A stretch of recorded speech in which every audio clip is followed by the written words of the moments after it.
வாரியார் சுவாமிகள் ரொம்ப அழகா சொல்லுவார். 3 விதமான விஷயங்கள் இருந்தால் உங்க வாழ்க்கையில் உங்களுக்கு பதவி கிடைச்சிரும் அப்படின்னு சொல்லுவார். என்ன அந்த 3 விதம் அப்படின்னு கேட்டேன்னா, 1 பசித்திரு அப்படின்னு சொன்னார். இந்த பசித்திரு அப்படின்னு சொன்னா பசியா இருக்கணுமா பட்னியா இருக்கணுமா அப்படி கிடையாது.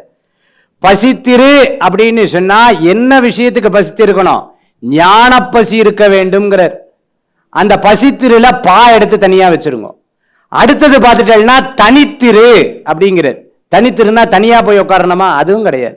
தனியா உட்காரப்படாது. எல்லா விஷயத்தையும் தனித்திருங்கிறார். எல்லா விஷயத்தையும் தனித்திருங்கிறார். அந்த பா தனித்திருல இருந்து தா எடுத்துடலாம். அடுத்தது விழித்திருங்கிறார். இந்த விழித்திருல இருந்து வி எடுத்துருங்க. பசித்திருல பா, தனித்திருல தா, விழித்திருல வி. இந்த 3ஐயும் சேர்த்துட்டேன்னா பதவி. இந்த பதவின்னு உனக்கு கிடைச்சிரும். இந்த 3ம் யாரு கொடுக்கறதுனா முருகப்பெருமான் தான் கொடுக்கிறது அப்படின்னு ரொம்ப அழகா சொல்றார்.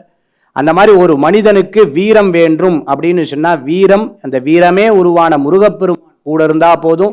வாழ்க்கையில எல்லா விஷயங்களிலும் நாம் வெற்றி பெற்று விடுவோம்.